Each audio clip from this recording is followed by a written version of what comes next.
Alors, désolé, je change de sujet, mais tu penses quoi des IA pour la création musicale? Parce que je viens de découvrir que ça existait. Bah, j'en pense la même chose que pour tout le reste, en fait, pour tout le sujet des IA. C'est-à-dire que c'est probablement, en termes de technologie, le truc le plus hallucinant que j'ai vu de mon vivant. Je pense pas, pas pour ce que c'est aujourd'hui, mais pour ce que j'imagine que ça deviendra dans le futur. Je trouve que ça change tout le paradigme ça change l'art. Voilà, ça change la façon dont on perçoit la création artistique.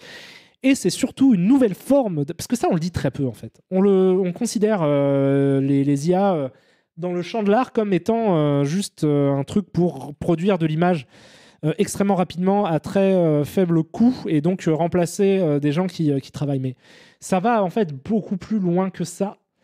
C'est que en fait, c'est vraiment ça transcende complètement pour moi déjà, mais même ça transcende le domaine artistique parce que dès lors que tu as en fait comme c'est le truc le plus proche d'une reproduction artificielle de la conscience, pas la conscience, mais de la perception humaine, pardon.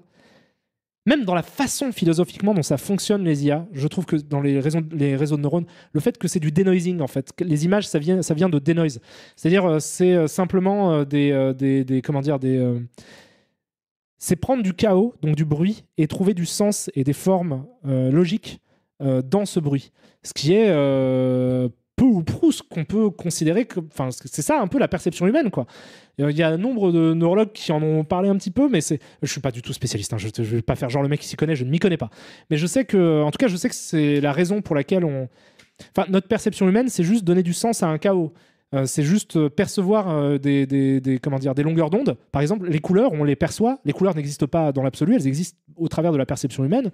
Et c'est juste des longueurs d'onde. On ne voit pas toutes les longueurs d'onde. Si on voyait toutes les longueurs d'onde, si on voyait les ultraviolets, les infrarouges, les ondes radio, tout ce que tu veux, en fait, notre survie serait menacée. Par conséquent, notre cerveau filtre en fait ce qui nous est perceptible pour des raisons de survie optimum, puisque notre cerveau est une machine à nous faire survivre. Et du coup, en fait, ça prend un chaos, il y a des tonnes de choses qui nous sont invisibles et ça sélectionne ce qui est nécessaire pour notre survie. Et l'IA, en fait, est un des trucs les plus proches, enfin la façon dont fonctionne le denoising des images qu'on voit, un des trucs les plus proches, en fait, réellement, de ce qu'est la perception humaine. Donc dès lors qu'on commence à s'approcher de ce champ-là, c'est-à-dire potentiellement faire une machine à percevoir les choses comme les humains, on entre dans un truc qui est tellement vertigineux en termes de ce que ça implique philosophiquement, que pour moi, ça transcende même ce qu'on peut en faire artistiquement. Après, dans le contexte actuel dans lequel on est, dans la saucisse dans laquelle on vit, c'est compliqué parce que ça va avoir, à mon avis, des conséquences complexes sur notre tissu social. Merci à toi, Major Schaeffer, pour le sub que tu viens de prendre et tu me dis bien le bonsoir. Je ne suis pas d'accord, il n'y a aucune preuve que le deep learning fonctionne comme un cerveau ou des réseaux de neurones biologiques. Non, ça ne fonctionne pas comme ça. J'ai dit spécifiquement que c'était une des créations humaines les plus proches de ce que théoriquement on peut imaginer. De toute façon, on ne sait pas vraiment comment, spécifiquement, parfaitement comment fonctionne la conscience humaine, la perception humaine. Il y a plein de débats sur le sujet. Donc on ne sait pas exactement. Mais je dis juste que dans la théorie très vague de comment ça fonctionne, c'est un des trucs les plus proches de ce qu'on peut imaginer, de ce que l'homme a réussi à créer, quoi. Mais on est évidemment très loin, ça fonctionne pas. Bien sûr que ça fonctionne pas comme un cerveau humain. On n'a pas créé un cerveau humain. Sinon, les problèmes seraient tout autres. Mais merci beaucoup à toi, Elki, oui, pour le Prime. Voilà. Et du coup, honte à moi, ou Nini, tu dis je ne suis passionné de théorie de l'art, mais je me suis pas renseigné. Tu arriverais à résumer le procédé. Il me semble qu'il fallait déjà fournir une banque d'images pour que ça fonctionne. Oui, mais ça, c'est un entraînement que tu fais. Merci beaucoup à toi, Géori ZPS. Alors pareil, je suis pas spécialiste, donc ce que je dis est à prendre toujours avec un petit peu de recul. C'est comment dire ? En gros, pour lui apprendre des choses, ça se fait en deux. Il y a deux procédés. En fait, il y a deux processus. Il y a d'abord l'apprentissage de ton IA, donc tu lui apprends des concepts en fait à ton réseau de neurones, et ensuite tu lui demandes de réappliquer ce qu'elle sait. Et en fait, tu as de très beaux bras, vraiment. Ils sont longs, les miens. Mais tu prends plein d'images et tu les noises, de ce que je comprends. Alors n'hésitez pas à discuter d'ailleurs si je dis des choses fausses. C'est des discussions un peu à l'arrache c'est pas une vraie vidéo construite où je me suis renseigné, documenté, etc. Donc c'est des discussions, c'est des conversations. Mais ce que je comprends de l'IA, je l'ai déjà dit en stream mais je vais du coup le répéter, c'est que du coup vous prenez une image, disons que vous vouliez lui apprendre le concept de ce qu'est un visage. Donc vous prenez une image de visage vous rajoutez du bruit par-dessus, donc du noise, quoi, du bruit gaussien, et vous l'entraînez à retirer le bruit, en fait. Et donc à retrouver l'image de base avant que vous ajoutiez le bruit. Et du coup, si vous faites ça suffisamment longtemps, il va finir par comprendre ce qui constitue les traits qui définissent ce qu'est un visage, en fait. Et du coup, Karim, là est tout le problème, c'est pas vraiment un apprentissage, c'est un peu du découpé-coller d'images préexistantes. Mais non. Non, du coup, parce que c'est pas ça. C'est pas du. Ou alors peut-être tu t'y connais plus que moi, El Coyote Fétido, mais je crois pas que ce soit ça. Hein.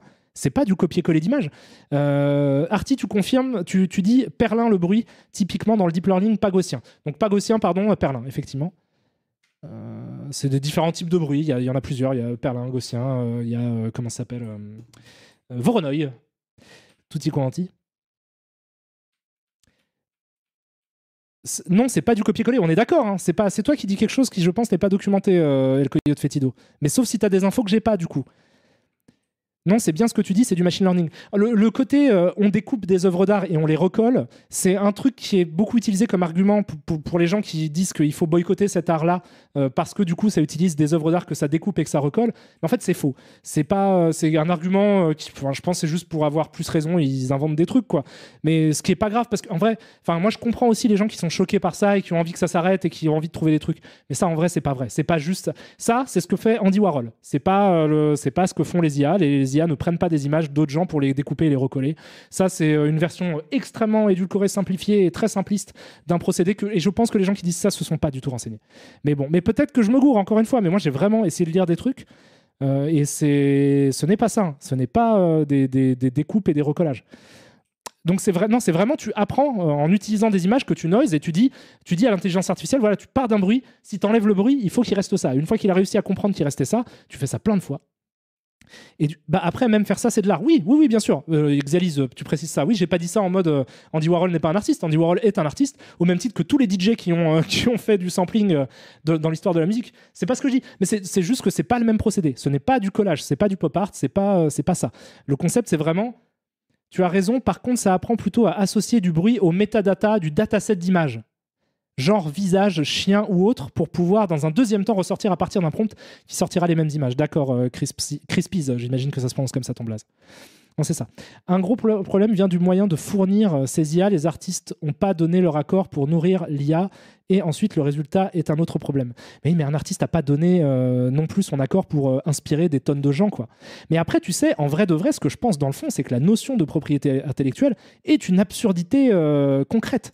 De toute façon, c'est juste, je pense, il y a des, c'est dire, tu as eu l'idée de faire quelque chose, donc par conséquent, ça t'appartient, et à chaque fois que quelqu'un réutilise cette idée-là, il faut qu'il te rémunère, c'est quelque chose qu'on a créé pour donner du sens au capitalisme, en fait. C'est juste que du coup, comme on a créé un monde en disant oui, mais c'est naturel, c'est dans les gènes des gens que tout repose sur un système d'échange de monnaie, en fait, du coup, on s'est dit oui, mais regardez ce truc-là qui sont les idées, comment on met de l'argent dessus. Et donc, comme on n'avait pas envie de dire, ah ben non, mais c'est peut-être pas si naturel que ça, que tout nous appartienne, et peut-être qu'il faut plus qu'on participe à des trucs en communauté, on s'est dit, bah oui, mais droit d'auteur. Donc, du coup, ça marche. Donc, si tu as une idée, après, tu peux la déposer par le biais d'un brevet et ensuite tous les gens vont devoir te donner de l'argent. Mais ça, c'est juste un accommodement pour faire fonctionner le capital et que quand même le truc marche sans que les gens n'aient faim, en fait. Mais en soi, c'est absurde dans le fond de ce que je veux dire. C'est absurde de dire oui, mais il y a quelqu'un dans le monde qui a eu une idée si tu n'as pas le droit de la reavoir. Parce que sinon, il n'y a pas d'humanité, en fait. C'est-à-dire sinon, tout le monde meurt. Si tu pars de ce principe-là et que tu dis ouais, mais le premier mec qui a eu l'idée de faire du feu, heureusement que ça n'a pas été déposé, quoi. Fait, non, attends, là, je vois que tu te réchauffes avec ça. Donc, tout ça, c'est des considérations qui sont contextuelles. On est dans un monde où c'est très compliqué de faire fonctionner le truc. Mais moi, tu vois, enfin... Après, tu peux devenir le propriétaire d'une couleur. Mais c'est pas vrai, Rech. Tu peux pas devenir le propriétaire d'une couleur. J'espère pas, putain. J'espère vraiment pas. Mais après, tu parles du bleu clin. Mais je suis pas sûr que. Je pense que tu as le droit de prendre l'hexadécimal du bleu clin et de faire, de faire des œuvres avec sans que vraiment tu doives donner de l'argent aux héritiers de Klein.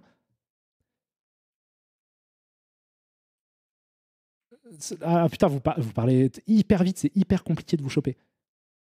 Des artistes ont créé des couleurs et mis un brevet. Ouais, mais ça, faut être un psychopathe, quoi. Ça, faut être un fou. Mais ça, faut être un fou. T'as l'idée de déposer une couleur, c'est que t'es un psychopathe. t'es un psychopathe biologique, quoi. C'est-à-dire que t'es vraiment un fou, un malade, quoi. Je vais faire de l'argent, mais parce que toutes les couleurs existent c'est les seules couleurs qui existent sont celles que nos cônes peuvent percevoir. Par conséquent, mais t'as le droit de déposer les cônes. Moi, je dépose le cône bleu. Vous êtes en train de voir du bleu, vous me devez de l'argent. C'est possible ou pas? Oui, Karim, renseigne-toi sur le Vanta Black et Amish Kapoor. Mais c'est un malade. Non, mais c'est des malades. Mais ça, c'est des psychopathes. Ça, c'est des psychopathes. Parce qu'à ce tarif-là, moi, je veux déposer plein de choses. Le bois, c'est déposé ou pas? Est-ce que je veux déposer le bois, moi? Le bois, c'est très utilisé. Et en plus, en vrai, franchement, les droits d'auteur aujourd'hui, bâtis sur Internet, en vrai, c'est pas du tout les gens qui ont créé l'art qui sont le plus à être sur les droits d'auteur. C'est des boîtes qui rachètent en masse des trucs d'œuvres et qui vont claim à max et qui vont gratter plein de centimes qui vont leur faire beaucoup d'argent. C'est complètement une version complètement... Parce que... Alors, pas la couleur, mais le pigment pour obtenir le Vanta Black. D'accord. Le procédé permettant de l'obtenir en peinture. D'accord. Donc, c'est pas vraiment déposer une couleur. C'est pas complètement... C'est déposer une technologie pour créer une couleur. D'accord. Je comprends. Mais c'est des recettes de peinture ou pas? Est-ce que c'est une technologie qui implique quelque chose de plus sophistiqué que juste je mélange du pigment, plusieurs pigments entre eux? Les brevets portent sur une méthode technique pour arriver à la couleur qui elle-même n'est pas brevetable. D'accord. Et d'ailleurs, le droit des inventions est très différent du droit de la propriété intellectuelle artistique. C'est vrai, je parle de brevets, mais c'est pareil. Mais de toute façon, enfin, le droit des idées, c'est des questions vraiment très très complexes, quoi. Donc du coup, moi, je pense que ça peut, mais en même temps, enfin, moi, il y a des trucs. Parce que l'argument, c'est de dire oui, mais il y a beaucoup de gens qui vivent de l'art numérique et tout, mais 100% des gens qui vivent de l'art numérique, que ce soit par Photoshop, ZBrush ou tout le reste, ont mis au chômage des artistes. Enfin, mais du coup, je ne sais pas comment est-ce qu'ils se figurent le truc. Est-ce qu'ils ont l'impression d'arriver dans un... Parce que peut-être ils le faisaient depuis qu'ils étaient jeunes, donc ils n'ont peut-être pas le recul de se dire, en fait, le fait d'utiliser Photoshop, ça fait qu'il y a tout un pan de l'art, parce qu'avant qu'il y ait Photoshop, si tu voulais vendre une œuvre, enfin, vendre un poster de film, il fallait maîtriser, en fait, d'airbrush, de la peinture à l'huile, et c'est complexe. Et tous les gens qui, pendant très longtemps, ont construit ce savoir au travers de les métiers, ont été dégagés immédiatement de tous les, de toutes les industries de l'image par les gens qui aujourd'hui disent que du coup ils vont être dégagés par les IA. Donc c'est très compliqué. Mais est-ce que c'est du recul? Est-ce qu'il y a une... Attendez, parce que du coup, moi je veux bien... Je pars du principe que tout ce que je dis est contestable. Et que en fait, parce que le truc est tellement récent en plus que pour le coup... Donc s'il y a des arguments contre ça, parce que du coup, les mecs... Non, c'est pas cher du tout. Il n'y a pas de bienfait pour les gens, ils vont perdre leur travail. Au contraire, moi j'aimerais bien vraiment que tout le monde puisse vivre de son art correctement, quoi. Ce qui est un luxe immense, mais j'aimerais bien vraiment que ça soit possible, quoi. Ça, il n'y a pas de problème. Mais du coup, en fait, les photographes n'ont pas du tout disparu. Non, Ah non, tu répondais à quelqu'un d'autre, pardon. Après, pour bien peindre en digital, il faut comprendre la peinture analogue quand même. Pas forcément, tu as plein d'outils qui t'aident. Photoshop, c'est pas juste un truc qui te permet de remplacer un canevas, une toile par un canevas digital. Tu as plein de trucs. Les artistes digitales, t'en as, ils partent de Blender. Tu peux très bien faire un truc en termes de perspective sous Blender en 4 secondes, qui va te filer un truc à décalquer, où tu télécharges un modèle rigué d'un être humain que tu poses comme tu veux. Des softs comme Clip Studio Paint, par exemple, fonctionnent avec déjà intégré à l'intérieur des modèles 3D d'êtres humains, donc que tu peux très rapidement replacer dans des positions pour les décalquer très littéralement. Donc en fait, tu as un gain de temps. Ça, le mec, avec sa peinture à l'huile, il peut pas le faire. Enfin, c'est beaucoup plus compliqué et beaucoup plus ça va lui prendre beaucoup plus de temps de faire ça, tu vois. T'as pas besoin aujourd'hui de comprendre correctement des perspectives pour être un très bon dessinateur. Tu peux tout à fait t'aider d'outils qui sont là pour ça. Des grilles de perspective, t'as même pas à les dessiner vraiment avec une règle maintenant. Tu peux très bien cliquer et te dire je veux telle focale, machin, etc., quoi. Donc voilà, mais c'est pas, en fait, ce que je dis, c'est pas, de toute façon, les IA vont pas faire disparaître les artistes de façon évidente, puisque sinon, il y aurait plus personne qui peindrait avec de l'huile. Ce qui n'est pas le cas. C'est juste qu'en fait, ça va sortir plein d'artistes du business, en fait. Du fait que l'image rapidement produite, c'est-à-dire que toutes les commandes en fait par les boîtes, plutôt que de passer par des artistes Fiverr en fait qui vont de toute façon sous-payer à l'autre bout du monde, ils utiliseront des IA et en vrai ça va leur coûter un petit peu moins cher et ça reviendra même. Moi, si vous voulez, j'ai pas de problème avec le fait que quelques métiers soient remplacés par des nouvelles technologies. C'est pour moi à peu près l'évolution normale de ce qu'est le monde dans le monde dans lequel on est, quoi. Mais le truc, c'est juste qu'on devrait faire en sorte que les gens qui sont laissés sur le carreau, mais ça ne concerne pas que les IA, ce que je dis, c'est valable sur à peu près toutes les évolutions technologiques de l'histoire du monde, que les gens en fait qui sont laissés sur le carreau et lésés par ces trucs-là puissent continuer à opérer, à créer en vivant décemment et correctement de ce qu'ils font, quoi. C'est ça le vrai truc vers lequel il faudrait selon moi tendre. Ce n'est pas du tout d'actualité. Tout le monde s'en fout. Les gens préfèrent être pour ou contre et ensuite se battre en disant mais moi je suis pour et j'ai plus raison que toi. Et ensuite la personne en face lui dira mais écoute, moi je suis contre et je pense que t'es une grosse merde. Et la personne dira ah ouais, moi je suis une grosse merde, moi je suis une grosse merde, mais je suis pour. Et toi t'es un sacré petit connard. Voilà. Et les gens préfèrent ce truc-là et moi je les laisse volontiers partir dans ce délire-là. Je pense qu'en même temps c'est le folklore d'Internet, quoi. Maintenant c'est devenu ça. Moi je pense que c'est très intéressant à avoir comme discussion. J'adorerais en discuter avec des gens qui sont vraiment pas d'accord avec moi, mais qui sont pas énervés et surtout qui ne mentent pas. Parce que moi j'ai un vrai problème et c'est aussi pour ça que j'ai fait que j'ai quitté les réseaux sociaux, que je m'en bats les couilles et que j'y retourne plus, c'est parce que moi j'en ai ras le cul de voir des gens dire des trucs faux. Et de façon extrêmement péremptoire, mais des trucs qui sont pas, c'est-à-dire que moi quand je dis un truc faux, c'est possible de dire un truc faux, mais c'est-à-dire si je dis un truc faux et que quelqu'un me dit mais non mais t'as tort, regarde il y a ça qui dit que t'es faux, je vais dire effectivement j'avais tort, c'est cool, j'ai appris un truc, quoi. Moi j'ai du mal avec des gens qui disent des trucs faux et qu'ensuite il y a des conversations avec d'autres gens qui disent mais t'as dit un truc faux, ils font non mais c'est pas comme ça et tout. C'est des questions d'ego, ça ne m'intéresse pas. Et par conséquent je ne participe pas vraiment au débat. Je vous enjoins, si ça vous fait plaisir, si c'est les joutes verbales qui vous intéressent sur les sujets un petit peu polémiques, n'hésitez pas à aller vivre ça avec des gens. Il y a plein de gens sur internet qui sont très heureux de faire ça. Perdez vos points de santé mentale comme vous l'entendez, mais moi je vais rester loin de ça. Moi c'est juste que je dis, cette technologie existe et par conséquent il faut essayer de construire une société avec ça comme un truc qui existe, quoi. Moi je vois des mouvements de boycott d'œuvres créées par des intelligences artificielles. Pour moi ça n'a aucun sens. Je ne comprends même pas comment on peut envisager boycotter de l'art. Déjà au bout d'un moment, ça va être tellement bien fait que tu pourras avoir envie de boycotter ce que tu veux, tu t'en rendras même pas compte en fait de ce que ça sort, parce que le truc va évoluer. De toute manière, les délires de trucs de boycott et tout sont pas tu speed des facts. Ouais, j'en ai rien à foutre. Mais de toute façon, ça va rien changer parce que les gens qui sont dans ce boycott-là ne sont pas les gens qui sont visés. Je veux dire, si demain, je sais pas quelle grosse société telle que Facebook a envie de créer telle ou telle œuvre et de ne faire ça qu'avec des IA, le public qui est visé sont pas les gens qui vont boycotter les gens du milieu de l'art ou qui sont fans d'artistes traditionnels. Enfin, je veux dire, ça n'a aucun sens de toute façon. Ça ne change rien. Donc du coup, ça va exister. Donc le truc, ça pourrait être intéressant de lancer des conversations autour de ce sujet-là, de dire ce qui peut être intéressant, ce qui peut ne pas l'être, et d'essayer de comprendre ce que ça implique. Parce que là, on ne parle pas d'une petite évolution comme pouvait l'être justement dessiner sous Photoshop. Dessiner sous Photoshop plutôt que de le faire sur un canevas, bon, on peut imaginer que c'est un petit truc. Et déjà, ça a été un peu cataclysmique et ça a changé le paysage de l'art numérique. Là, on parle de quelque chose qui est drastiquement révolutionnaire en des termes philosophiquement. Il va y avoir un avant et un après. Pour moi, c'est une certitude, les IA. Je parle pas que des images, je parle globalement des réseaux de neurones.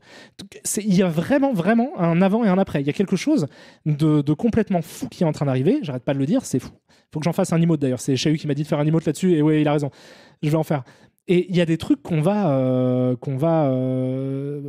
tu t'appuies beaucoup trop sur du ressenti, demande à des artistes qui en vivent. Voir qui sont connus et tu verras Karim. Mais Galorian, si je te faisais la liste de tous les métiers que j'ai perdus à cause d'évolutions techniques dans ma vie, c'est-à-dire que évidemment, tu te doutes bien, parce que alors peut-être c'est des jeunes, j'en sais rien. Évidemment que j'ai perdu des emplois parce que la technique est devenue obsolète. Enfin, je veux dire, mais ça, en fait, c'est le monde du travail. C'est pas le monde il y a des intelligences artificielles ou quoi. Moi, quand j'ai commencé à bosser dans l'audiovisuel, il y avait des laboratoires photochimiques sur lesquels j'ai été formé. Moi, les montages, je pouvais les faire sur des bancs linéaires. Est-ce que tu peux me trouver une société qui fait du montage aujourd'hui sur des bancs linéaires? Donc toute cette formation que j'ai appris ne me servira plus jamais à rien. C'est-à-dire c'est mort, c'est dans la poubelle. Merci beaucoup à toi Alfred Dussault. Tu dis content de donner mon prime à quelqu'un d'aussi compétent, c'est gentil. Mais voilà. Mais ça arrive tout le temps. Tu vois, c'est genre en fait, il y a comment dire. Genre, évidemment qu'il n'y a plus de labo, à ma connaissance, il n'y a plus de personne qui développe de la péloche, en fait, pour faire des trucs comme ça. Mais ça m'est arrivé tout le temps, en fait. Donc, c'est pas, non, fais attention. Et puis même, globalement, moi, je suis un mec... Moi, mon premier taf, c'était de faire des affiches de films. À quel moment... Moi, j'ai changé de travail 50 fois dans ma vie, en fait, en vrai. Donc, c'est ça, et j'en vivais de ces travails-là. Donc mais ça, je veux dire, c'est pas cool. Moi, j'ai des amis, ils étaient... Charles, vous pouvez demander à Charles, qui était dans le live de Gilles il y a pas longtemps, qui est un ami à moi, que vous voyez dans Crost. Lui, quand je l'ai connu, il était projectionniste. C'est que à quel moment vous avez besoin, tu vois, c'est genre, c'est la vie. Et quand il y a eu des projections numériques qui sont arrivées, bah, il a arrêté de faire son travail parce que il était au chômage technique, il était au chômage tout court, et du coup, bah, il a changé de métier en fait. Mais ça, c'est ce que moi j'ai toujours fait. Parce qu'il faut survivre. Mais moi, je suis d'accord pour dire que je rêve d'utopie et qu'effectivement, le modèle est complètement vérolé du début à la fin sur la façon dont on se fait survivre entre nous en communauté. Mais c'est comme ça que ça marche. Donc moi, on m'a donné les règles d'un jeu, je joue avec. Merci. Pardon, je t'ai déjà remercié. Donc du coup, ouais, et vous inquiétez pas, je travaille dans le monde de l'audiovisuel et des effets spéciaux. Genre, évidemment, parce que là, c'est la première étape, vous parlez beaucoup des artistes, des concept artistes, des gens qui dessinent de l'art, sur juste une frame. Ce qui, en plus, à mon avis, sont pas les gens qui vont être le plus touchés sur le long terme parce que eux pourront continuer à se vendre sur le marché de l'art. Parce que, au même titre qu'il y a toujours aujourd'hui des gens qui achètent des œuvres d'art de peinture à l'huile, il y aura, à mon avis, toujours des gens qui seront clients pour de l'art fait par des humains vraiment. Donc, c'est même pas, c'est pas eux. Là, je suis dans un taf où je fais des effets spéciaux et de l'étalonnage. Vous vous doutez bien que si une intelligence artificielle arrive aujourd'hui à créer des œuvres de Rembrandt, on est à quelques secondes j'arrive à faire des plans en FX de la façon de beaucoup plus rapidement que ce que tu peux produire, ou même j'arrive à étalonner une image je pense que c'est très simple à faire. Je pense que si un mec a envie de coder un truc vraiment sous Resolve où il dit j'ai envie que le truc soit étalonné comme tel film ou comme tel machin, et que le truc sort étalonné comme ça, je pense que c'est très simple à créer. Je pense que ça existera dans le futur, et je pense que par conséquent il y a une partie de mon travail qui va disparaître en fait, à minima une partie, si ce n'est tout. Donc du coup en fait tu me dis mets-toi à la place des Janquis, mais je suis les Janquis en fait, je travaille dans le monde de l'audiovisuel et de l'image. Par conséquent tout ce qui supprime, donc voilà, donc je sais pas quoi te dire de plus. Oui, c'est évidemment, mais tu sais encore une fois, quand le cinéma numérique est arrivé, tout le monde était évidemment que les labos vont fermer, tu vois. Mais il y avait déjà ces conversations à l'époque. D'ailleurs, il y avait déjà des gens réfractaires à ça. Il y avait déjà des gens qui disaient oui, mais attends, le cinéma numérique, c'est pas du vrai cinéma. Parce que regardez, la qualité, elle est pas belle. Parce qu'évidemment, quand une technologie arrive, c'est moins fini que quelque chose qui a été éprouvé sur le long terme. Donc du coup, quand le cinéma numérique est arrivé, moi je discutais avec des chefs opérateurs qui me disaient que mais c'était pas du vrai cinéma. Il y a encore il y a le chef-op de Nolan, et même Nolan lui-même vous diront que c'est aberrant pour eux de tourner en numérique un film. Donc pour eux, le cinéma, ça devrait être filmé sur de la pellicule, ça devrait être tourné et shooté sur de la péloche, et ça devrait être diffusé en pellicule dans des salles de cinéma. Parce que c'est comme ça que ça a été fabriqué traditionnellement, et que du coup, il n'y a aucune raison de faire autrement. Mais la technologie s'est quand même imposée. Ça ne veut pas dire que Nolan n'a plus de travail, ça veut dire que tous les gens qui ont plutôt eu envie de se diriger vers le cinéma numérique ont pu le faire. Donc voilà, donc c'est très compliqué. Après, voilà, merci à toi Maga pour le Prime, tu me dis quoi, toujours sympa de venir ici. Mais vous inquiétez pas, si ça peut rassurer tous les gens qui ont l'impression que je parle de travail d'autres gens, je parle de mon travail. Je vais perdre une partie de mon emploi avec ça, c'est évident. C'est pour ça que j'essaye du coup de réutiliser ces technologies-là à mon compte, en fait, à mon escient. C'est-à-dire que j'essaie de récupérer justement pour pas que des gens se disent du coup, en fait, Karim, ce qu'il peut produire, nous, on peut le produire plus vite et moins cher. Donc, mais et je préférais ne pas avoir à faire ça, tu vas pouvoir me dire que de toute façon je vivrais parce que je pourrais être encore en train de faire des montages sous banc linéaire. J'ai été formé sur des trucs. Moi, mes premiers tafs, mes vidéos, je les recevais sur des cassettes. Ça, des cassettes, des HD cam, des trucs. Je digitalisais. Je numérisais ces cassettes sur des magnétoscopes. Tu vois, je faisais des montages pour des sites, des trucs, et je rendais les cassettes. Je rendais les cassettes. Aujourd'hui, ça n'existe plus. Donc en fait, si tu veux, mon champ de compétences qui était de faire ça a été complètement remplacé par d'autres technologies plus simples. Et du coup, j'ai perdu une partie de mon travail. Et à côté, du coup, je me suis redirigé vers autre chose. Et c'est comme ça, en fait, que j'ai réussi à survivre. Mais je pense que c'est le cas, je dis ça dans l'audiovisuel parce que c'est le truc que je connais, mais je pense que c'est un peu le cas de tous les métiers. Je pense en vrai, quand tu as une nouvelle machine qui arrive et qui te dit voilà, tu vas faire le même taf, ça va faire le même taf que toi, mais en 2 fois plus vite et 2 fois moins cher, tu te dis putain, il faut que je m'adapte, sinon je vais me faire bouffer. Mais ça s'appelle le capital, en fait. C'est comme ça parce qu'il y a ce truc-là il faut mettre les gens en compétition. Donc l'heure est pas à qui fait le truc le plus fini, l'heure est à qui fait le truc le plus rapide et le moins cher. Et ça, c'est pas les IA, en fait. Les IA, c'est juste une des nombreuses évolutions qui consiste dans ce très, très long processus de créer de l'image, en fait. C'est de reproduire du mouvement et de reproduire de l'image. Ça a commencé avec merci beaucoup, avec des grottes qu'on gravait. Je me demande ce que Big Ali pense de tout ça. On peut lui demander. Qu'est-ce que t'en penses, Big Ali ? Il est chaud. Merci aussi à Trap1572 et pardon, merci à Delta Genesis pour ton Prime aussi, c'est toi qui me faisais le message sur Bigali. Mais du coup, qu'est-ce que je disais? Je disais un truc peut-être pas intéressant, c'est pour ça que j'ai oublié. Merci à toi S14 aussi pour le Prime. Je disais un truc sur la société qui est pas ouf. Sur oui, les révolutions donc, technologiques au fil du temps qui prennent des emplois évidemment, mais qui sont aussi constitutifs de ce qu'est l'existence humaine, quoi. Merci à toi Polygons Pusher pour ton Prime également. Je sais plus ce que je disais, mais je disais un truc vaguement pas très intéressant, ce qui est juste mon point de vue sur un sujet beaucoup plus compliqué que moi. Mais en tout cas, je sais que les implications de ces nouvelles technologies sont absolument vertigineuses. C'est-à-dire que c'est pas juste on peut faire des images pour faire comme un peintre. Si vous pensez que c'est ça, vous n'avez pas vraiment compris ce que ça signifie. Ça veut dire qu'on peut juste apprendre des concepts à une machine, en fait. Mais apprendre des concepts de façon précise à une machine, et elle peut très bien comprendre les concepts qu'on lui apprend. Donc par le biais de l'image, c'est tout de suite très visuel et évidemment très impressionnant. C'est pour ça que c'est ce qui arrive en premier, je pense. Mais le fond du truc, c'est qu'on peut imaginer un monde où on apprend des concepts à des machines. Merci à toi, Sirlu, pour ton Prime, tu déchires. Après, voilà. Peut-être qu'un jour, les gens comprendront l'effondrement, comprendront que tout ça n'a aucun sens et peut-être qu'ils réagiront en se disant bon, bah, on va essayer de faire une répartition des richesses plus juste. Moi, je suis pas non plus complètement désabusé sur les utopies humaines. Hein. Je suis chaud hein, si vous voulez partir sur ce mode de fonctionnement-là.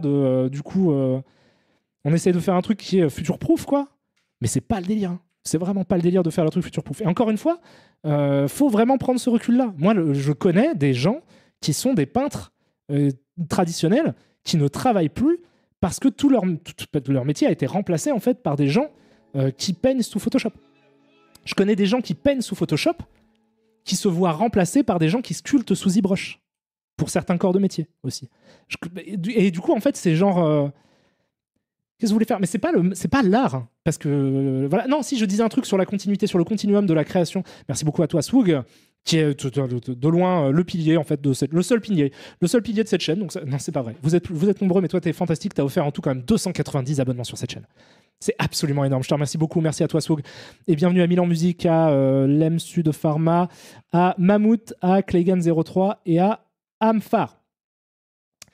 Qu'est-ce que je disais? Oui, je disais sur cette espèce de long continuum de l'homme essaie de recréer le réel et donc de produire des représentations et donc recréer le réel, ça veut dire offrir une imitation de sa perception, c'est-à-dire recréer le réel à l'échelle de ce que c'est que d'être un être humain. Ça commence avec des grottes qu'on grave. Ensuite, et au fil du temps, en fait, on est juste dans le prolongement de ce truc-là. Il n'y a pas vraiment de différence, en fait. C'est juste une énorme étape qui est franchie, mais il n'y a pas vraiment de différence. On est toujours dans ce continuum-là, et je pense qu'à chaque étape de ce processus qui est d'arriver à offrir une perception humaine à d'autres êtres humains, il y a eu ces conversations qui ont été qui se sont répétées ad nauseam.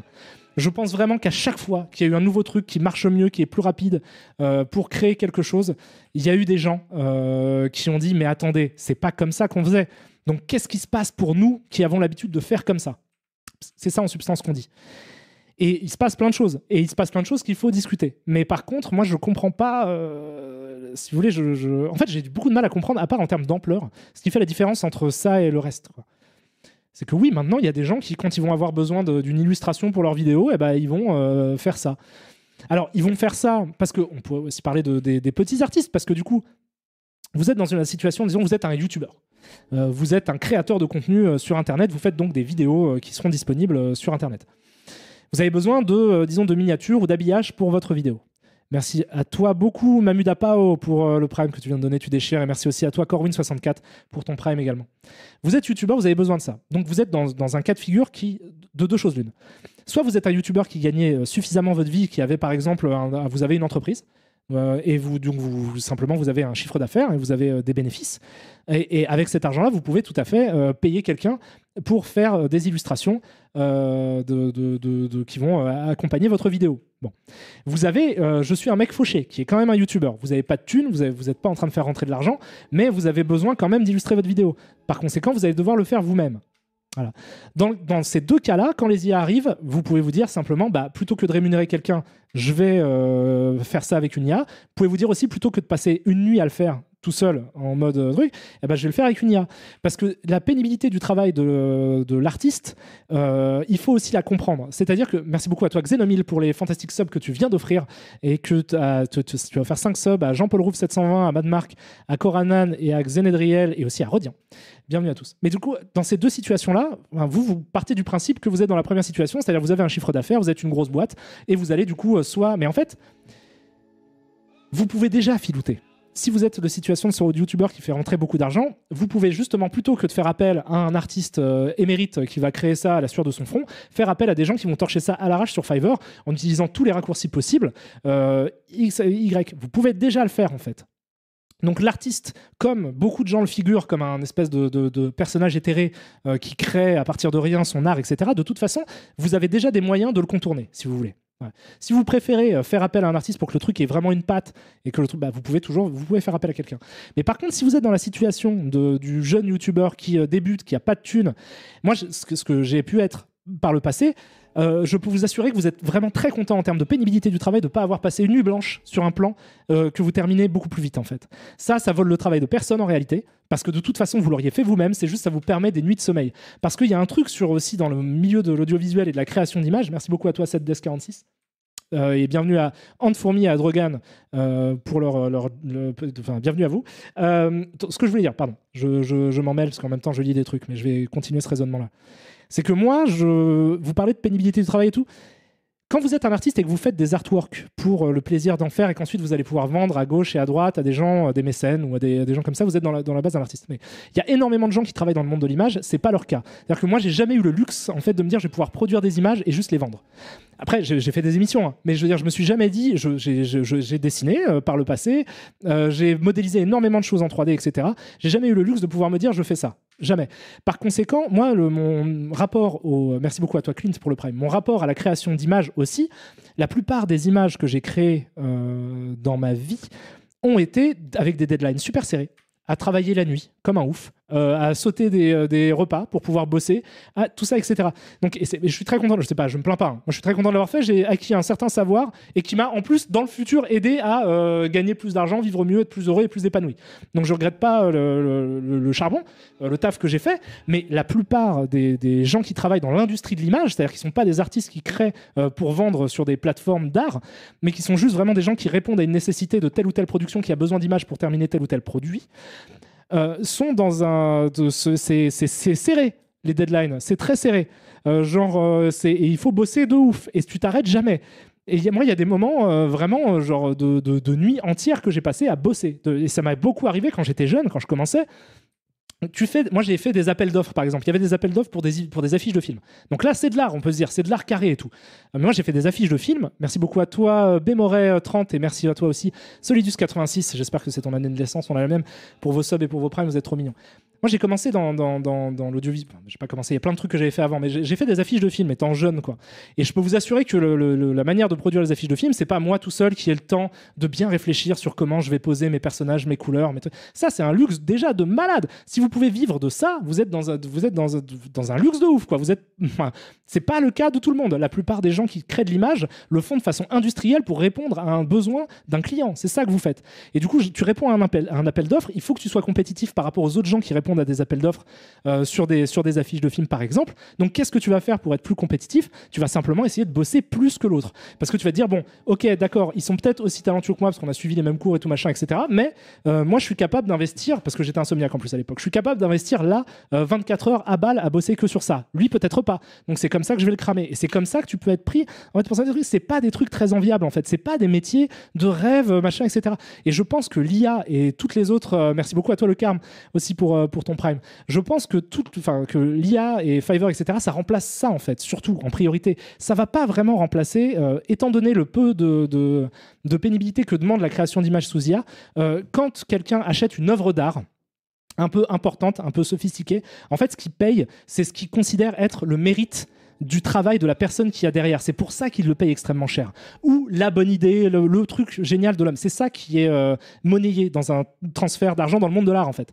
Mais ça, c'est vraiment des exceptions. Enfin, c'est des exceptions. Non, c'est un autre milieu. C'est pas le monde de la création d'images. Le monde de la création d'images, c'est quelque chose qui est beaucoup moins glamour que ce que vous pouvez imaginer. Et c'est ça, en fait, c'est juste qu'en fait, quand je vais avoir une commande d'un client, je vais pouvoir partir d'une base. C'est-à-dire que je vais pouvoir créer une base artistique à partir de laquelle je vais travailler. Et c'est à moi que ça va faire gagner du temps en tant que créateur, en fait. C'est juste, je vais pouvoir dormir.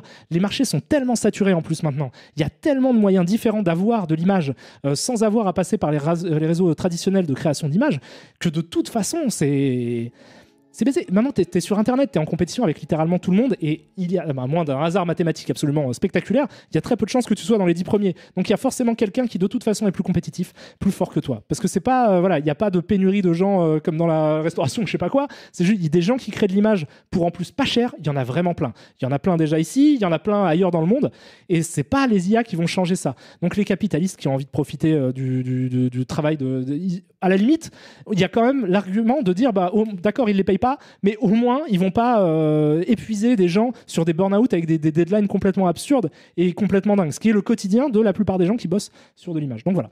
Donc moi je pense que tout ça est très compliqué déjà. Et je pense que j'en ai beaucoup trop parlé et je pense que je vais aller manger puisque ça fait 2h48 et que j'avais dit que ce stream faisait 2 heures. Est-ce qu'on peut enlever le mode chat émoticône juste pour voir un petit peu, je vais juste, là pour arrondir à 3 heures, je vais prendre 10 minutes où je vais lire un petit peu ce que vous dites. Merci à toi, Stroke, pour le sub de niveau 1. Alors, Karim, en vrai, ce que tu expliques, c'est que le progrès technique devrait amener du progrès social, réduction du temps de travail ou bonheur dans le travail, mais c'est pas ce qu'on fait comme demande, c'est pas ce qu'on fait comme on demande aux gens de travailler en temps. Oui. Oui, bien sûr, toutes les révolutions et les évolutions techniques devraient être accompagnées effectivement d'une repensée de la façon dont on fonctionne socialement, quoi. Voilà. Karim, on parle beaucoup d'IA qui produisent à la manière d'eux. Penses-tu qu'on est loin de l'avènement d'une IA qui produise quelque chose de complètement original? Ça, c'est une question extrêmement intéressante parce que c'est vrai que le discours est bloqué sur le fait que les intelligences artificielles peuvent de plus en plus reproduire le travail de quelqu'un d'autre, d'un humain. C'est pour ça qu'est vendu le truc et c'est comme ça que, voilà, comme étant donné que c'est du machine learning, c'est de l'intelligence artificielle. Il faut mettre des guillemets sur tous les termes qu'on utilise, mais c'est de l'intelligence artificielle. Par conséquent, on a envie de voir comment je veux un robot Rembrandt. C'est ça que le truc est commandé. Mais moi, c'est pas ça que je trouve le plus intéressant dans la création par IA. Et par ailleurs, je trouve, même si je l'ai pas mal fait, hein, je l'ai fait en live et tout, je trouve que c'est assez stérile comme façon de fonctionner. Et je trouve qu'en fait, plus que on peut faire ce que des humains peuvent faire plus rapidement et moins cher, ce qui est une donnée sur laquelle tout le monde est en train de se focaliser.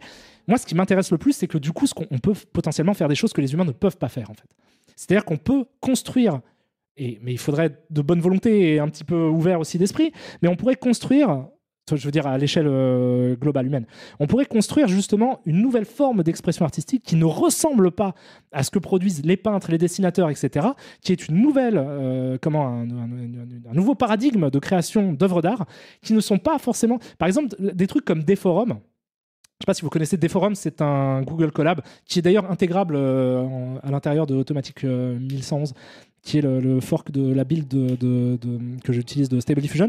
Mais du coup, en fait, c'est un système qui permet de créer des vidéos, je vous l'ai déjà montré, à partir juste de mouvements de caméra. C'est-à-dire que vous construisez les mouvements sur des bases mathématiques de caméra. Vous pouvez dire la caméra avance, puis va là, puis va là, puis va là. Et le contenu de ce que vous fabriquez, lui, est décidé par l'intelligence artificielle. Ou pas décidé, mais vous lui dites... En fait, en gros, vous lui dites, voilà, ma caméra, elle avance, elle tourne, elle remonte, hop, et elle pivote, et elle fait une vrille. Vous lui dites ça. Et ensuite, vous lui dites, et à l'intérieur, en fait, ça filme des chimpanzés. Voilà. Et donc, ça va vous faire un mouvement comme ça et ça va générer des chimpanzés. Autre truc vertigineux, absolument hallucinant, c'est coupler ça avec de la réalité virtuelle. Il y a des tests qui sont en train de se faire sur le fait qu'on peut générer des espèces qui se passent dans une espèce d'espace latent. Donc, on crée vraiment des matrices, pour le coup, au sens de Wachowski du truc, quoi. On crée des matrices dans lesquelles on peut se déplacer de façon... libres et qui sont générés par IA. C'est-à-dire qu'on peut demander désormais, c'est quasiment... ça va exister. On pourra créer des environnements dans lesquels on peut se déplacer. Ça aussi, c'est quelque chose que l'être humain ne pourrait pas vraiment produire, en fait. Donc, on est dans une autre forme d'expression artistique. Par conséquent, quand bien même on pourrait m'expliquer, et c'est des arguments, encore une fois, que je peux entendre, que en soi, l'IA, le fait de répliquer le travail d'un être humain, est stérile, ça je peux l'entendre et je le comprends parfaitement, et à la limite c'est tout à fait discutable et je comprendrais tout à fait que vous soyez plus d'accord avec ça qu'avec ce que je dis, mais par contre malgré ça il y a quand même en substance dans le futur un potentiel à venir avec une vraie réelle nouvelle forme d'expression artistique qui n'existait pas du tout avant, et on est en train d'assister à la naissance de ce truc-là, et juste pour ça, en fait. C'est absolument fascinant. On peut créer des espaces non euclidiens. Tu peux faire plein de choses. En VR, tu peux faire des structures en 4 dimensions, quoi. Tu peux faire des trucs de fou. Voilà. J'ai trouvé extrêmement intéressant et concerné pour ce fait. Tu peux, quand tu veux, m'engager pour faire de la 3D. Je crois qu'il est parti sur un live de 3h30. Non, je vais arrêter dans 10 minutes. C'est pas juste on va devoir passer à Photoshop, on avait l'habitude de faire sous Canson. C'est j'avais un contrat avec DC, et en fait en tapant Dog Flying by nom de l'artiste, l'éditeur a pas besoin de me donner un contrat. Ça touchera pas juste 5 artistes super connus, ça touchera tous les artistes qui bossent pour des connards greedy, donc eux tous. C'est pas juste j'ai peur de la techno qui bouge, c'est le manque de morale inclus. Débat cool mais méritant. Mais alors oui, mais alors du coup ça c'est l'utilisation de l'outil que tu contestes. Et là, je te rejoins. Parce que si effectivement, il s'agit de dire que c'est un comportement amoral de déposséder les gens de leur travail pour le reproduire gratuitement, sans considération pour l'artiste originel, et faire de l'argent avec, de la part d'ultra-capitalistes et de grosses multinationales, là oui. Mais ça c'est une utilisation de l'outil. C'est pas l'outil en soi. Moi, je vais pas faire ça. Et pourtant, j'utilise des IA, tu vois. Mais c'est bien sûr. Mais il y a des tonnes de dérives. Hein. Mais c'est pareil en vrai avec un peu toutes les technologies, tu vois. Donc c'est complexe. C'est complexe. Voilà. Et en plus, en fait, le truc, c'est aussi que j'ai lu pas mal de gens qui étaient justement très critiques envers ça. Et il y a certains arguments que je trouve intéressants. Mais c'est moi, ils ont tendance à déformer la façon dont fonctionne l'outil. Et je ne sais pas si c'est conscient ou pas. Je ne sais pas à quel degré. Parce que ce truc de collage et tout, qui m'a été, vous voyez, ça m'a été ressorti dans le chat direct, dès que j'ai parlé d'IA. C'est une idée qui a quand même beaucoup circulé dans l'inconscient collectif. Et j'ai l'impression que c'est quelque chose qui est beaucoup répété. De dire, tu prends des bouts c'est un robot, il prend des bouts d'image, il les recolle. Et ça te fait une œuvre d'art, et du coup, c'est malhonnête. Et en fait, non, mais c'est vraiment pas ça, quoi. Donc du coup, il se serait cool d'avoir des arguments qui se basent pas sur cette prémisse fausse de comment fonctionne l'outil, parce que c'est pas comme ça que ça fonctionne en fait. Parce que à ce tarif-là, tu pourrais critiquer de la même manière, et je le critiquerais aussi, quand on parlait là de l'utilisation de l'outil qui peut être malsaine, ce que je pense est tout à fait vrai, et moi je conteste rien, j'aime bien la technologie et la philo derrière, j'appuie les artistes qui se plaignent de l'IA qui copie-colle leur art avec preuve à l'appui. C'est pas copier-coller en fait. Tu vois, et du coup, parce que du coup, tu pourrais dire oui, mais la technologie, parce que ce capitaliste-là qui va profiter justement de l'art de quelqu'un d'autre, il pourrait tout aussi bien trouver un imitateur, en fait, un copieur beaucoup moins cher à l'autre bout du monde, ou je sais pas, il pourrait partir de la 3D et faire juste un rendering, en fait. Il peut commencer sur un truc 3D, faire un rendering dans le style de tel ou tel acteur. Du coup, il sera condamné en plagiat, en fait. Mais du coup, c'est pas la technologie qu'il a utilisée pour le faire. C'est pas l'ordinateur qu'il a utilisé pour modéliser des silhouettes en 3D qui va ensuite faire une pose et dessiner par-dessus. Là, c'est son utilisation consciente qui est un plagiat d'un autre auteur. Et donc, en fait, effectivement, ce que tu décris, c'est que tu peux plagier des gens en utilisant une IA. Mais si, dans le cas d'un plagiat, c'est toi l'artiste, pas le créateur de l'outil, c'est toi l'artiste qui a décidé de plagier le travail de tel ou tel artiste. La complexité avec... si on prend des IA qui composent une musique classique, donc en utilisant des instruments connus, les métiers de compositeur classique vont en prendre un coup. Mais par exemple, composer des musiques avec un sound design créé par l'homme, ça va être chaud pour que un IA crée des sons qui fonctionnent ensemble. Alors, je sais pas trop, mais dans la musique, c'est pareil. En vrai, tu vas avoir des... Maintenant, il y a énormément de samples. Il y a, comment ils appellent ça, l'interpolation, maintenant ? T'as des tonnes et des tonnes de samples qui existent maintenant dans le monde de la musique. En 1962, tu pouvais pas produire de la musique sans savoir jouer d'un instrument, quoi. Ce qui est complètement obsolète aujourd'hui, quoi. Donc, certaines boîtes chinoises, entre autres, se privent pas pour vendre l'art d'artistes qui ont des droits. Le plagiat, il existe déjà. Mais aussi, en fait, c'est vrai que à la limite, tu pourrais dire, ben oui, mais du coup, en fait, ce qu'il faudrait condamner dans tout le débat de tous les gens qui sont contre les IA, à chaque fois, ma conclusion, c'est de me dire, mais du coup, il faudrait condamner la personne qui a utilisé l'IA pour générer une image qui ressemble à la tienne, pour la vendre. Mais c'est lui, du coup, c'est pas la technologie qu'il faut arrêter, puisque qu'est-ce qui se passe si moi, je crée par exemple une œuvre complètement originale qui n'est pas une œuvre fixe, qui est une œuvre faite avec des forums, c'est-à-dire qui par conséquent ne ressemble à rien d'autre. Merci beaucoup à toi, Cédro, pour le prime que tu viens de prendre. Que je crée cette œuvre-là et que je la sors. Du coup, tu peux pas reprocher le fait d'avoir repris le travail de qui que ce soit, en fait. tu peux juste me dire, bah non, mais c'était trop facile. Et du coup, là, on entre dans ce que je pense est aussi à la source de nombre de critiques qu'on entend sur les intelligences artificielles, qui sont qu'il y a un culte du mérite, quand même, au cœur de l'idée d'artiste, quoi. Qui est un espèce de truc où il y a ce truc-là de, ouais, mais lui, il a fait des efforts, et donc il mérite. Et on est dans un monde très méritocrate. Ce qui est à moitié vrai, parce qu'en fait, en vrai, tu peux déjà trouver des raccourcis à gauche et à droite pour créer de l'art mieux que ton voisin, mais avec moins d'efforts. C'est tout à fait possible, si t'es un peu filou.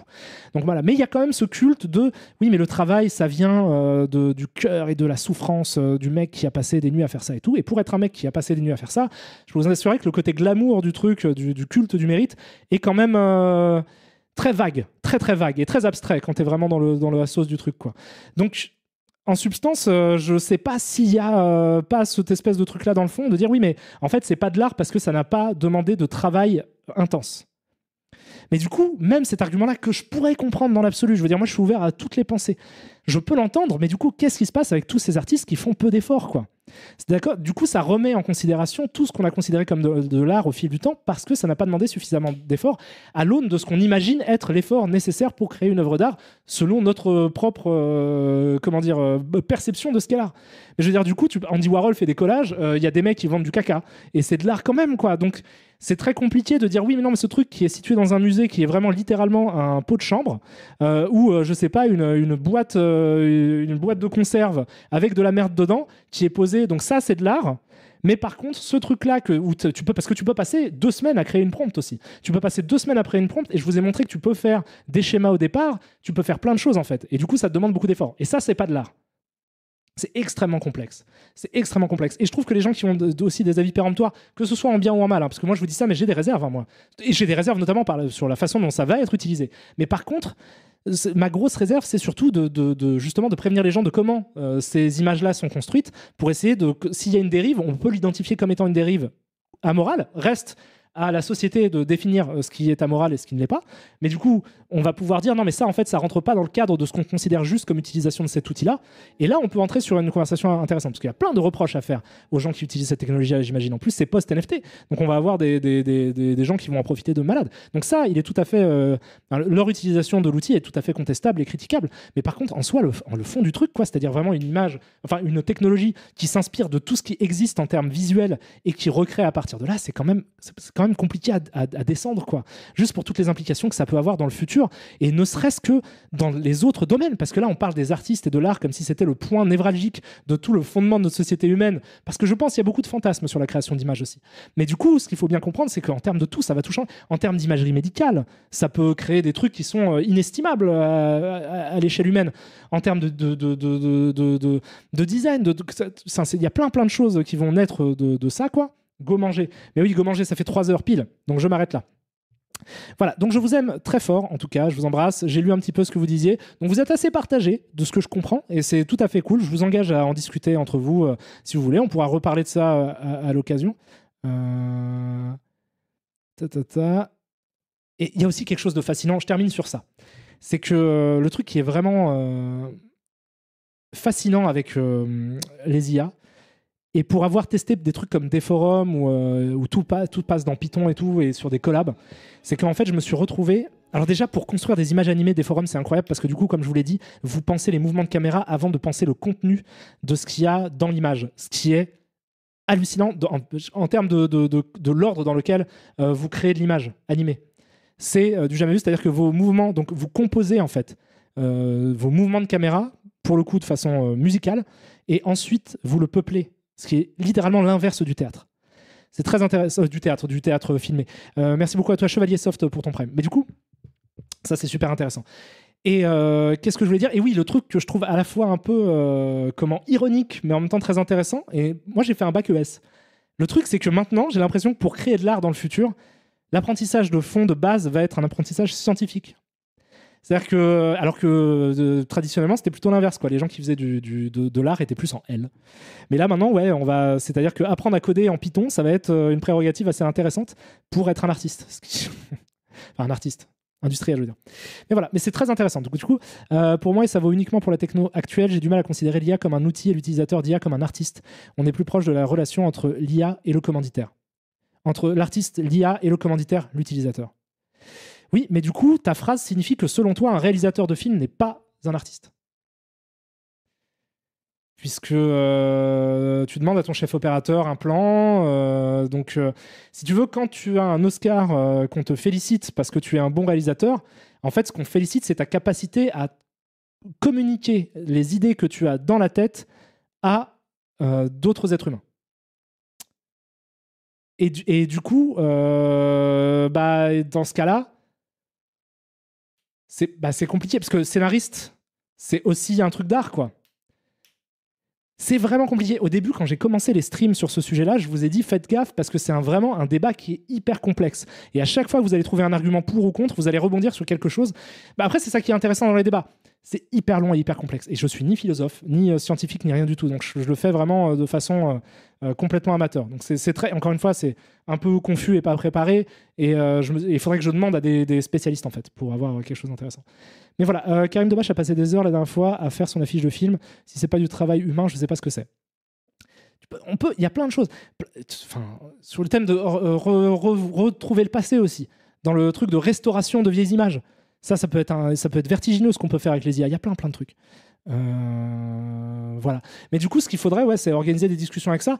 Moi, ce qui me surprend le plus dans l'IA, c'est que les gens en parlent très peu dans les médias et tout. C'est vraiment très peu. Ou par le biais de trucs anecdotiques qui font. C'est quand Facebook s'y met, en fait. Parce que là, Facebook, Google, machin, etc., ils annoncent des nouvelles IA et personne parle vraiment de Stable Diffusion, qui est beaucoup plus révolutionnaire, en fait, que ce que peut produire une multinationale parce qu'il est open source et que par conséquent, tout le monde peut faire des forks dans tous les sens. Ça, très peu de gens en parlent. Je pense que les gens n'ont pas complètement pris peser en fait l'évolution qui se joue avec ça, qui ne concerne pas que les artistes, encore une fois. Voilà, donc tout ça pour dire que moi je vous adore, mais que j'ai hyper la dalle et que je commence à avoir genre la bouche, je pue de la gueule tellement j'ai faim. Vous savez ça? Tous les gens qui ont fait le ramadan savent de quoi je parle, mais je pue de la gueule tellement j'ai faim. Donc voilà, je vous embrasse très très fort, je vous dis à tout bientôt, j'espère. On va se quitter là-dessus. Je fais un cut parce que parce qu'en fait j'avais pas vu, mais ma meuf derrière est partie faire à manger et donc du coup c'est pas sympa, donc je vais l'aider à faire à manger et ça va être délicieux. Gros bisous à tous, à tout bientôt. On se retrouve de toute façon jeudi pour un live sur The Thing